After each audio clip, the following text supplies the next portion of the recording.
तो हेलो दोस्तों, मैं मनीषा बाकोलिया आज फिर से स्वागत करती हूँ आप सभी का हमारे यूट्यूब चैनल स्टडी संकल्प में। तो दोस्तों, जैसा कि आप सभी जानते हैं, हमारे यूट्यूब चैनल स्टडी संकल्प पे आपको मिलते हैं लेटेस्ट गवर्नमेंट जॉब्स के detail notification analysis, syllabus, exam pattern and many more. तो बने रहिए हमारे यूट्यूब चैनल स्टडी संकल्प के साथ।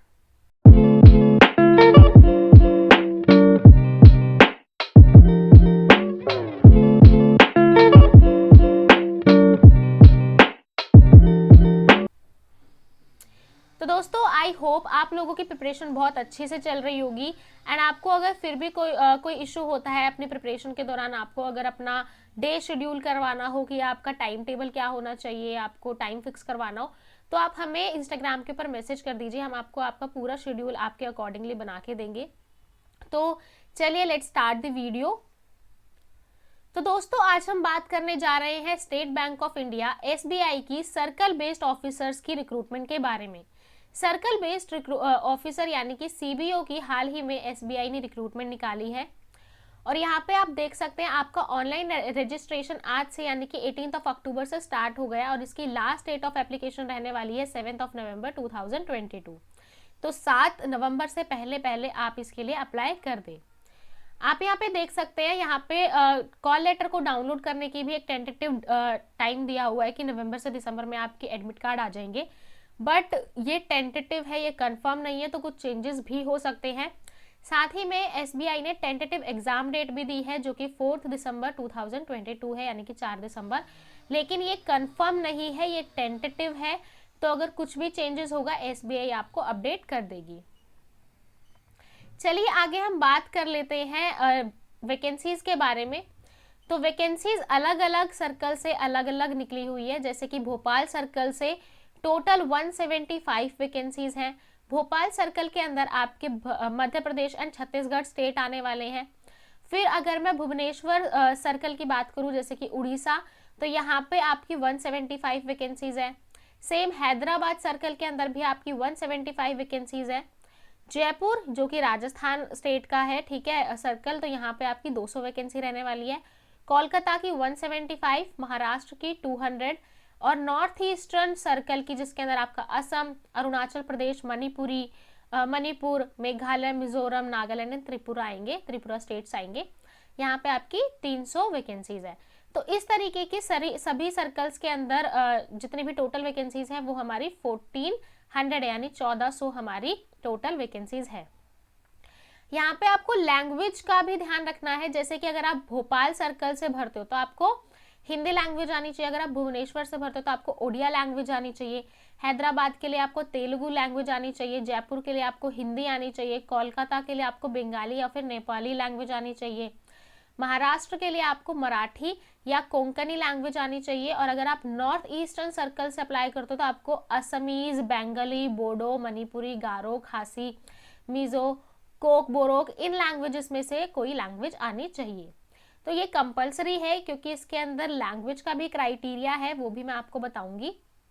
तो इस तरीके से आपने देख लिया कि SC की टोटल 209 वैकेंसीज हैं, ST की 104, OBC की 377, EWS की 138 और जनरल की 572 और इस तरीके से टोटल वैकेंसीज आपकी 1400 है।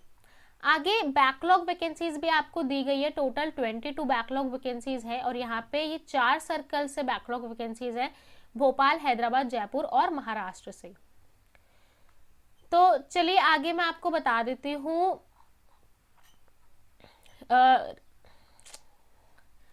Essential qualification. तो एलिजिबिलिटी क्राइटेरिया के लिए आपके पास ग्रेजुएशन होना जरूरी है। आप देख सकते हैं आपके पास ग्रेजुएशन होना चाहिए किसी भी रिकॉग्नाइज्ड यूनिवर्सिटी से, या फिर इक्विवेलेंट क्वालिफिकेशन, ग्रेजुएशन के इक्विवेलेंट क्वालिफिकेशन, जैसे आप जिसे कह सकते हो, जैसे आपने मेडिकल किया हो, इंजीनियरिंग किया हो, या CA किया हो, या फिर कॉस्ट अकाउंटिंग मतलब चार्टर्ड अकाउंटेंट या फिर कॉस्ट अकाउंटिंग किया हो, ठीक है। तो ये आपकी असेंशियल क्वालिफिकेशन है। एंड एज लिमिट की हम बात कर ले तो एज लिमिट आपकी एज पर 30 सितंबर 2022 के अकॉर्डिंग रहेगी, जिसमें आप देख सकते हैं कि अगर मैं बात करूं 30 नवंबर 2001 की, आपको अगर एज लिमिट की बात करनी है तो 30 नवंबर 2001 से पहले पहले की आपकी डेट ऑफ बर्थ रहनी चाहिए, उसके बाद की नहीं होनी चाहिए। एंड अगर हम बात करें 1992 यानी कि 1 अक्टूबर 1992 की, तो उसके बाद की आपकी डेट ऑफ बर्थ होनी चाहिए, उससे पहले की नहीं होनी चाहिए। और ये दोनों मतलब अगर आपका जन्म 30 सितंबर 2001 को हुआ है तो भी आप इसके लिए एलिजिबल है, आप अप्लाई कर सकते हैं। और अगर आपका जन्म 1 अक्टूबर 1992 में हुआ तो भी आप इसके लिए एलिजिबल है। आगे बात कर लेते हैं एज रिलैक्सेशन की। तो schedule caste and schedule tribe को यहाँ पे 5 साल का एज रिलैक्सेशन दिया गया है। ओबीसी के लिए यहाँ पे 3 साल का एज रिलैक्सेशन है। और पीडब्ल्यूबीडी में अगर एससी एसटी कैटेगरी के कैंडिडेट्स हैं तो उन्हें 15 ईयर्स का एज रिलैक्सेशन दिया जाएगा। पीडब्ल्यूबीडी में अगर ओबीसी है तो 13 ईयर्स का, और अगर जनरल या फिर ईडब्ल्यूएस कैटेगरी से तो आपको 10 साल का एज रिलैक्सेशन दिया जाएगा। कुछ कैंडिडेट्स ऐसे हैं जो कि एक्स सर्विसमैन होंगे, ठीक है, और अगर उन्होंने इसके लिए अप्लाई किया है, जैसे 5 years military services have been released on the completion assignment, तो वो उनको जो यहाँ पे 5 साल का एज रिलैक्सेशन दिया जाएगा। आगे आपको पोस्ट एसेंशियल एकेडमिक क्वालिफिकेशन भी चाहिए, और ये आपकी 30 सितंबर 2022 से पहले होनी चाहिए। आपको मिनिमम 2 साल का एक्सपीरियंस चाहिए post essential academic qualification experience के लिए। तो और भी बहुत सी चीज़ें, जैसे कि लोकल लैंग्वेज, मैंने आपको बताया कि अगर आप इन किसी भी सर्कल से अप्लाई करते हो तो आपको ये लैंग्वेजेस आना ज़रूरी है। अगर आप भोपाल से अप्लाई करोगे तो आपको हिंदी आनी ज़रूरी है, ठीक है। तो ये कुछ नॉलेज है जो आपको लैंग्वेज की रहनी चाहिए। यहाँ पे साफ साफ लिखा हुआ है, the test of knowledge of specific opted local language of the applied circle will be conducted as a part of selection process. तो आपकी जो लोकल लैंग्वेज है इसका भी ये भी आपके सिलेक्शन प्रोसेस का पार्ट रहेगी, इसका भी आपका टेस्ट लिया जाएगा। Then candidate who fails to qualify this test will not be offered appointment, ठीक है। Candidates who produce 10th or 12th standard mark sheet certificate evidencing having studied the specific opted language of the applied circle as one of the subject will not be required to undergo the language test.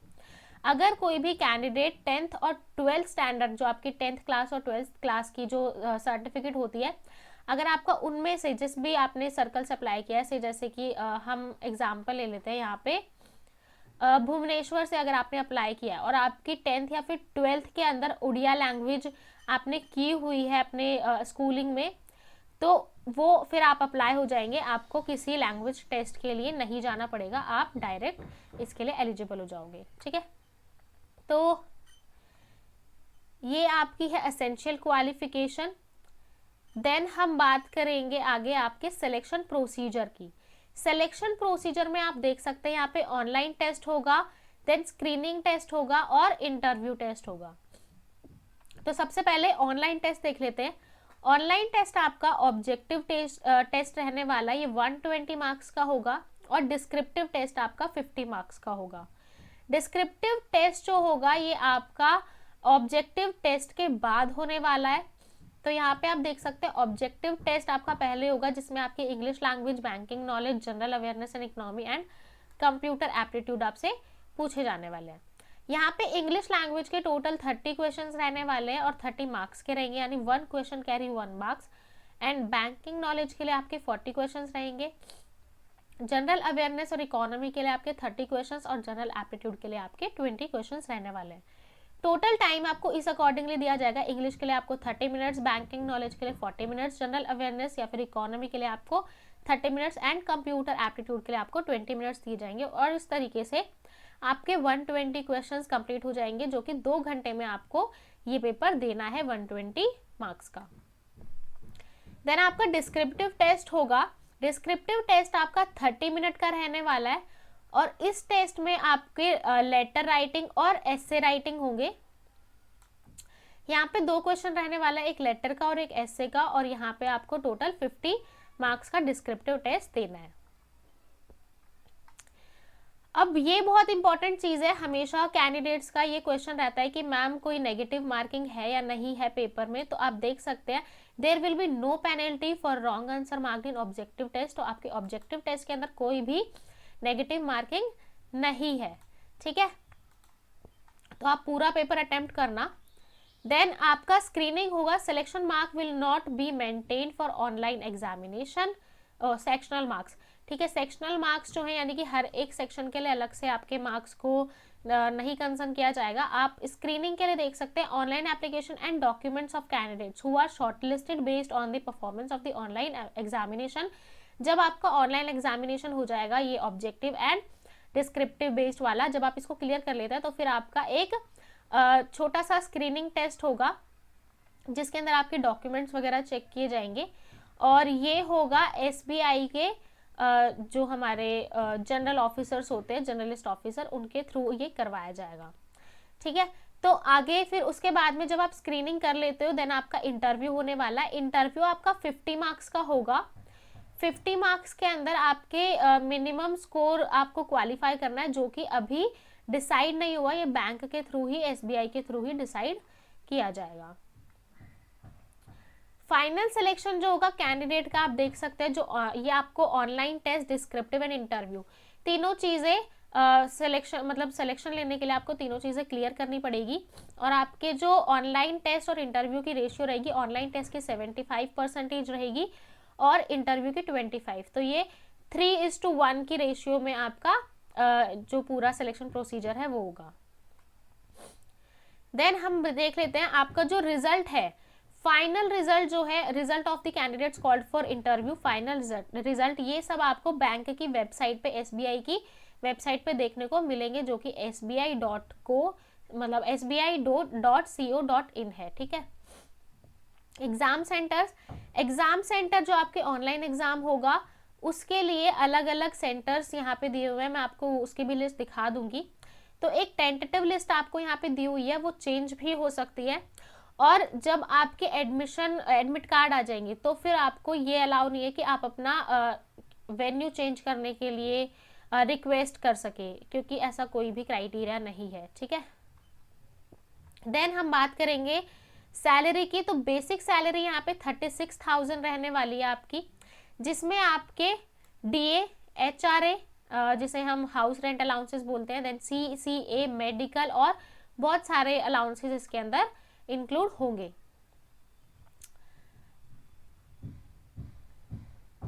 Then आपकी application fees जो SC, ST and PWD वाले candidates की रहेगी वो है 0, इनको कोई भी फीस पे नहीं करनी, ठीक है। Then general, EWS and OBC की 750 रुपीज यहाँ पे फीस रहने वाली है।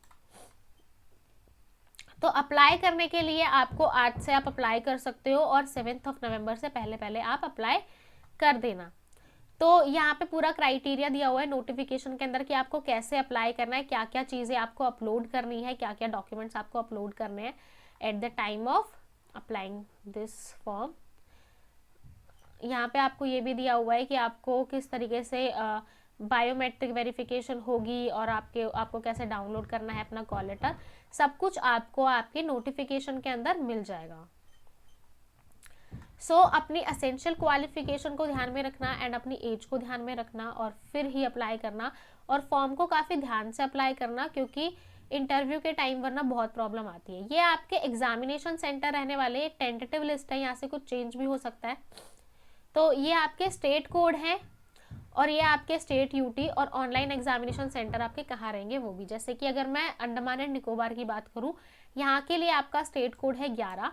आपको अपने ऑनलाइन जब आप अप्लाई करोगे वहाँ पे भी आपको ये मेंशन करना पड़ेगा कि मैं यहाँ अपनी प्रीफरेंस डालना चाहता हूँ।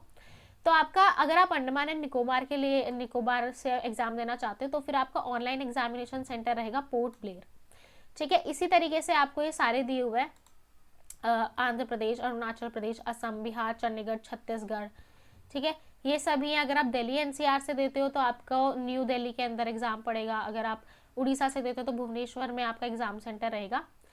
तो ये आपकी टेंटेटिव लिस्ट है, यहाँ से कुछ चेंज हुआ तो SBI आपको बता देगी। तो आप अपना ऑनलाइन एप्लीकेशन जब आप अप्लाई करोगे इस फॉर्म के लिए तो बहुत ही ध्यान से करना। अगर आप लोगों को कुछ नहीं समझ आता, कोई डाउट रह जाता है, तो आप लोग हमें कमेंट सेक्शन के अंदर बोल सकते हैं कि मैम ये डाउट आ रहा है, तो मेरी टीम आपको बता देगी कि आपको क्या करना है क्या नहीं करना।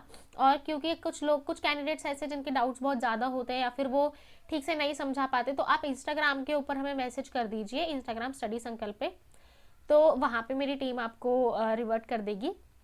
एंड ऑल्सो मैं एक चीज़ और कहना चाहती हूँ, MTS के लिए जिन कैंडिडेट्स का MTS का पेपर 1 क्लियर हुआ और उन्हें डिस्क्रिप्टिव की प्रिपरेशन करनी है, तो मैंने आपको बोला था मैं ऐसे सीरीज़ लाऊंगी, बट क्योंकि अभी थोड़ा मेरा शेड्यूल काफ़ी बिजी है और अभी मेरी तबीयत भी ठीक नहीं थी बीच में, तो मैं कोशिश करूँगी कि आप लोगों के लिए एक साथ ही कुछ सीरीज़ लेके, मतलब एक साथ ही की पूरी वीडियोज़ लेके आ जाऊँगी और आप एक साथ सबको देख लेना। बाकी लेट्स सी क्या होता है। बाकी कोई कैंडिडेट अगर ऐसा है जिसे अपना डिस्क्रिप्टिव पेपर के लिए ऐसे राइटिंग चेक करवाना है, लेटर राइटिंग चेक करवाना है, आप हमें हमारे स्टडी संकल्प के टेलीग्राम पेज के ऊपर अपने ऐसे या फिर लेटर राइटिंग भेज सकते हैं।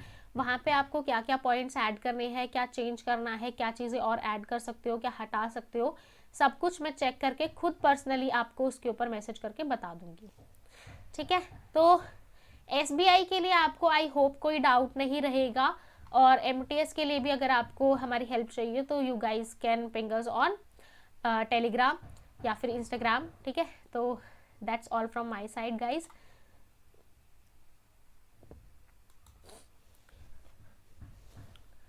तो ये थी रिक्रूटमेंट आपकी SBI CBO के लिए। तो आपको हमारी वीडियो कैसी लगी हमें कमेंट सेक्शन के अंदर ज़रूर बताएं, और अपने डाउट्स के लिए आप हमें इंस्टाग्राम पेज के ऊपर मैसेज कर सकते हैं या कमेंट सेक्शन के अंदर भी बता सकते हैं। And do like, share and subscribe our channel, and thank you so much guys. Bye bye, take care.